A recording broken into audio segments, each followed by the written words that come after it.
नमस्कार. नमस्कार. आम्ही या ठिकाणी सर्व मित्रमंडळी बसलेलो आहोत. इथं जवळजवळ 3 पिढ्यांची माणसं बसलेली आहेत. एक तर 2 आजोबा आहेत आणि त्यांचेच 2 नातू आहेत. आणि मी स्वतः डॉक्टर संपतराव पार्लेकर पलूसहून खास करून आमचे आदरणीय बी डी चव्हाण सर यांना भेटण्यासाठी आलो आहे. पेड नावाच्या गावामध्ये, सांगली जिल्ह्यातल्या तासगाव तालुक्यातील पेड नावाचं गाव आहे आणि या गावामध्ये खूप एक आदरयुक्त असं व्यक्तिमत्व असलेलं बी डी चव्हाण सर आहेत. बी डी चव्हाण सर हे लोककलावंतांना मदत करतात. खूप एक मायाळू व्यक्तिमत्व, एक माध्यमिक शिक्षक म्हणून ते सेवानिवृत्त झालेले आहेत गेल्या 10 वर्षापूर्वी. आणि आमच्याकडं मराठी लोकनाट्य तमाशा परंपरेमध्ये ज्या 5व्या पिढीमध्ये जे सध्या काम करतात आणि जवळजवळ 86 वर्ष वय ज्यांचं झालं आहे ते शाहीर राम हरी भाट आज इथं नाहीत, पण त्यांचं एक मानसपुत्र म्हणून बी डी चव्हाण सरांना ओळखलं जातं. आज महाराष्ट्र सगळा बी डी चव्हाण सरांना ओळखतो. याचं कारण असं आहे की माणूस म्हणून त्यांचं व्यक्तिमत्व खूप मोठं आहे. म्हणजे स्पष्ट स्वभाव, हसरंखेळं व्यक्तिमत्व, त्याचबरोबर इतरांना मदत करणं. त्यांनी तर रामहरी भाट यांना जवळजवळ 1992 साली 1.25-2 लाख रुपये खर्च करून तमाशा फडच काढून दिलेला होता.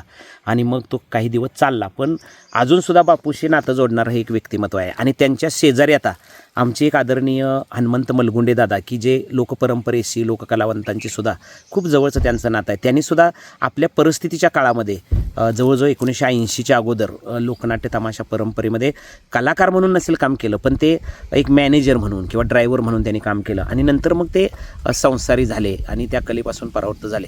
दादा, मी तुमच्याशी यासाठी आलो, तुमचा नातू पण आलेला आहे, सागरभाऊ मलगुंडे यांचा चिरंजीव आलेला आहे. तो खूप बोलका आणि विनोदी आहे. त्याचासुद्धा यूट्यूब चॅनल आहे आणि तो चॅनल चालवतो. त्याला पण आपण नंतर विचारणार आहे. तर दादा, मला एक सांगा की आज तुम्ही चव्हाण सरांच्याकडे कसं काय आला हो? चव्हाण सरांकडे याचं कारण असं झालं की मागच्या 28 तारखेला 28 फेब्रुवारीला चव्हाण सरांचा लग्नाचा वाढदिवस मुकरर केलेला होता. त्यांचा मला फोन आला, म्हणजे असाच तुम्ही पार्लेकर पापाबाई आलं पाहिजे, बापू येणार आहेत. ठीक आहे म्हणलं, आम्ही येतो. मग काय कारणास्तव त्यांचा कार्यक्रम कॅन्सल झाला. त्यानंतर ते म्हणले 3 तारखेला तुम्ही आलंच पाहिजे. मग मी, आमच्या घरची मंडळी, आमची मिसेस, आमचा नातू, एकाला 2 नातू आहेत, मुलीचा एक मुलगा आहे, आमच्या सागरचा मुलगा धाकटा श्लोक सागर मलगुंडे, आम्ही सर्वजण आलो इथं. आमचं एक म्हणलं पाहुणचार घेऊया सरांचा. नंतर पार्लेकर झाला आमचा पाहुणचार. त्यांचा बी आम्ही लग्नाचा वाढदिवस त्यांना आयर वगैरे उभायता देऊन केला आणि जेवून आम्ही आपलं इथं बसलो बागेत. आणि काय म्हटलं नवीन गप्पा येतात, म्हटलं सर येतात, म्हणजे सरांच्याकडून ऐकायच्या. माझ्याबरोबर आमची फॅमिली आहे, आमचे ड्रायव्हर आहेत, आमचा नातू आहे, बरीचशी लोक. आम्ही आलो सरांच्या मळ्यामध्ये. बरोबर. आता आम्ही जेवण खाण केले, जर तासभर बसायचं आणि घरी जायचं. हो, त्यासाठी आम्ही आलो होतो. खूप सुंदर.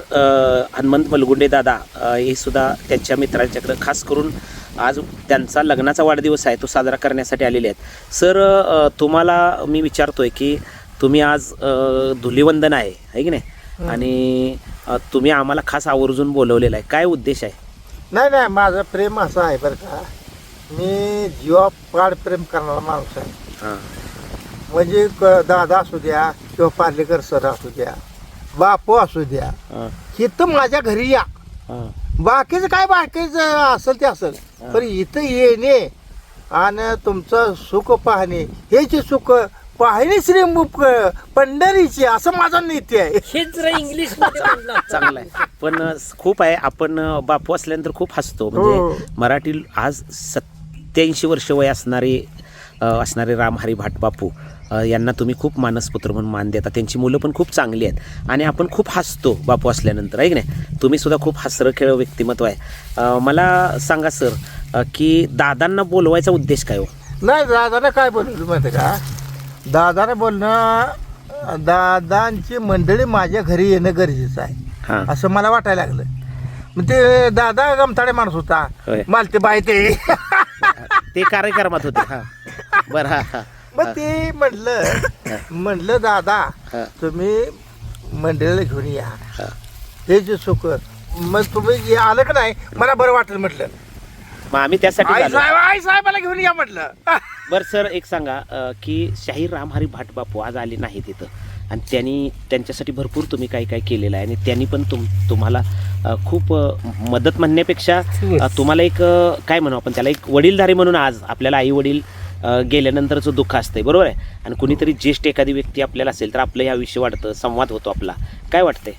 नाही बरं का, बापू हा मग नाही, शांतपणे सांगा. हां, शांत मी सांगा, शांतपणे झालंय सांगा, आता हां. त्याची काही ही नाही. काल बापाला मी म्हणलं बरं, रडू नका, शांतपणे सांगा. लागले म्हणलं माझं बिघडलंय का. ती मला माहित होतं की नाही, ते झालं पण मला बरंच ठीक आहे. बापूंचा आणि तुमचा कधी परिचय झाला हो सर? काय कारण की ज्यामुळे आज तुम्ही खूप सुखी आणि आनंदी आहे? 1900 मला वाटतंय बरं का, मी लहान होतो, त्याचा वग होता कायदा आमच्या बापाचा मान्यांचा, गणपत मान्यांचा. गणपत मान्याचा. हा. त्यापासून बापू मी ओळखायचो. हां. बापू हा तेजस्वी व्यक्तिमत्व, हां, वरा पान घडी हां. आणि 50 बायका त्याच्या मागे लागायच्या. हे खरं आहे. बरं, हां. बरं, मग बरं. ते असं असताना मी बारका असताना जायचं बघायला. हां, मग बापू नाचायचा हां, त्या सोंगाचं हे करून. हां. मग ते बापू असा म्हणजे तुमच्या पेडमधल्या त्या ह्याला? सोंगात सोंग म्हणजे ते डोल्याला? हा डोल्यात. हां, मग ते बापूचं व्यक्तिमत्व असं पाहिल्यानंतर मी मागं असं जायचो बापूला बघायला. आणि तेच बापू माझ्या घरी आहेत सध्या. हां, हां. ह्याच्यासारखं सुख मला कुठलं आहे? हे बापू माझ्याजवळ आहेत. काल परवाची म्हटले, अहो पार्लेकर सर कशी येणार, ते रडला बापू. नाही, बापू यांच्याकडे काहीतरी दैवी काय शक्ती हाय असल्यासारखं आहे. 100% की त्यांचा आशीर्वाद लाभला की खूप चांगलं होतं. हो, आपण अनुभव 100% घेतलेला आहे, है की नाही? आणि ते खूप असे म्हणजे असं इतर कलावंत आणि बापूच्यात खूप फरक आहे. फरक आहे. बापू प्रेम करणार, भयंकर फरक आहे. बापू ते सगळं. बापू म्हणजे महामानव आहे असं म्हणतो. हां, बरं का, बापू असं विचित्र व्यक्तिमत्व आहे. अजून बुद्धी तेच चालते. तेच चालते आणि मला कळत नाही अजून. हो, मला आता वाजव 68 वय आहे, हां. पण मला कळत नाही. म्हणजे मेमरी म्हणजे आपल्यात त्यांच्यात फरक आहे. हा. आणि बापू म्हणतोय ते मला मग असं गाणं करायचं आहे. कशाचं? तर म्हणले पालेकाला करायचं बरं, मोदीवर करायचं ठीक आहे, नाही, ठीक नाही, आहे. करतेच केलंय करतेच ती, करतेच. केलंय ते. तुम्ही सांगत होता की बापू म्हणजे पुन्हा नंतर बापूची आणि तुमची 1992 लईच घनिष्ठ संबंध झाला हो. काय कारण? 1900 बरं का, बापूची पोर होती शिवासांबा, मग लहान मुलं होती. हां, आणि ते बापू माझ्या संपर्कात आले. मी ते शिक्षक होते त्यावेळेला. बापू म्हणले मी असं मग तमाशा काढायचा आहे. म्हणले कसं करायचं आहे? म्हणले ते शिवासांबाच्या नावानं तमाशा काढायचा आहे. आईला म्हटलं ही काय मला जमत नाही. म्हटलं मी शिक्षक माणूस, मला काही शक्य नाही. मला 7,000 बापून आणून माझ्या हातात दिले. हां, त्या काळात बापून आणले. म्हणले मला तमाशा करायचा आहे. म्हणले हां. असं कसं? 1992ला. मग ते म्हटलं मी प्रत्यक्षात बघितलं. मग ते फलटणला गेलो मी बापूबरोबर, बापूला घेऊनच फलटणला गेलो. पुन्हा ते पाटील कोण होता ते त्याच्याकडे गेलो. पुन्हा बाईला गेलो. पुन्हा बापूला घेऊन आलो. मग बापू म्हटले असं असं काय, जाऊ ते म्हटलं करूया, कसं असेल तसं होऊ दे. मग माझी थोरली पोरगी लहान होती त्यावेळेला, हे बाकीच्या पोरी नव्हत्या. मग थोरली पोरगी लाली लावून तमाशात बसली. नाही ते असू दे. एक मिनिट, सगळ्यात महत्त्वाचं की आपण एक कलावंताला तुम्ही मदत केली, बरोबर आहे? 100. हां, तुम्ही स्वतः काही गोष्टीचे पत्ते खूप पाळले. होय, होय. म्हणजे तुम्ही माझी बायको बी त्याला सगळ्यात श्रेष्ठ. महत्त्वाचं पत्ते तुम्ही जे पाळलेलं आहे हो, की हो. चारित्र्य तुम्ही खूप चांगल्या पद्धतीनं जपलेलं आहे. लक्षात आलं? याचा प्रत्यय आज सुद्धा तुमच्या कुटुंबात येतोय, घरी येतोय. म्हणजे तुम्हाला कोणी आक्षेप घेतला नाही किंवा गाव त्यावेळेला म्हटलं की एका शिक्षक बाबा थोडासा पिंजऱ्यातला मास्तर झाला म्हणायला लागले. खरं आहे म्हटलं. पण तुम्ही सर खूप म्हणजे कुठल्या महिलेचा तिळतळाट घेतला नाही. एक शिक्षकाचं धर्म तुम्ही जपला सर. हां, आता ड्रिंक्स करणं वगैरे हा कॉमन भाग आहे, लक्षात आलं?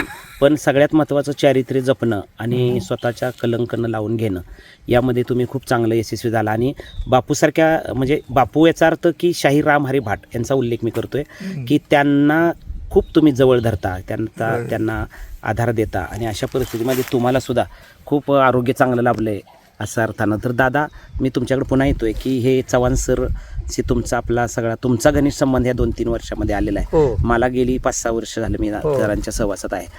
तर काय वाटतंय ही दोन जोडी कशी आहे बापू आणि जोडी ही खरोखर छान आहे. कारण काय माहिती का, एक मानसपुत्र हां. आता जसे चव्हाण साहेब यशवंतराव चव्हाण साहेबांचे शरद पवार मानसपुत्र होते, तसे आता बापूंचे हे चव्हाणचं मानसपुत्रच मानावं लागेल आपल्याला. हो.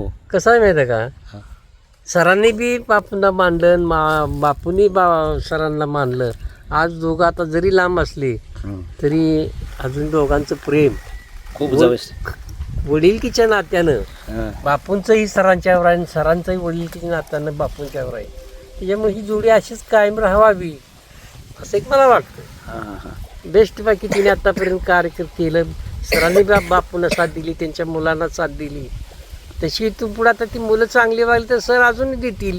पण सरांनी सुद्धा आता आपलं आनंदी राहायला पाहिजे. आनंदी राहिलं पाहिजे. राहतेच. आपलं अंतरून पाहून पाय पसरावं, उगाच कर्णाचा अवतार होऊ नये असं मला होय, वाटतं. कर्णाचा अवतार पण. दादा काय माहिती का, दानशुरा कर्ण होता, आपण कर्ण नव्हे.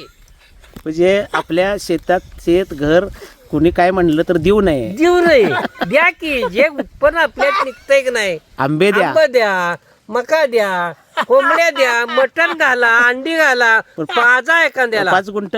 हा, तेवढी पत्ती पाळा. आम्ही आता त्यांच्या मंडळीची चर्चा केली नाही. हे म्हणले आता हे मिटलं इथं, पण असंच मिटत त्यांचं राहावं आणि सरांनी असं वागावं असं एक मला वाटते बघा. अरे असं देत राहा. खूप सुंदर. गाय द्यायला काय आपण ते काय धर्मराज नव ही किंवा ते ही गाव इस्लामपूर तुला, ही पेड तुला घे खायला. तुम्ही आपली काय संस्थानिक ते- नव्हे. हा, आपण संस्थानिक. संस्थानिक नव्हे. हा. आपण शिक्षक होतो, आपण रिटायर झालेलो आता. आपण आता आपला प्रपंच रामदेव पोरांची पोरं करतील, निदान आपण दोघं आहे हां. इथपर्यंत तर सरांनी व्यवस्थित वागावं होय. अशी एक माझी इच्छा आहे. हाय हाय सर, शाहीर रामहरी भाट यांचे मानसपुत्र बी डी चव्हाण सर खूप हसरं व्यक्तिमत्व आणि ते थोडंसं भावनावश होतात आणि एखादी मागेल ती गोष्ट द्यायला तयार हा. होतात. ते खरोखर त्यांना जाणीव झालेली आहे. तर खरोखर एक चांगला विचार इथं आपण घेतोय आणि ही 2 व्यक्तींची आपण संवाद साधलेला आहे. त्यानंतर आपण पुढे भेटूया.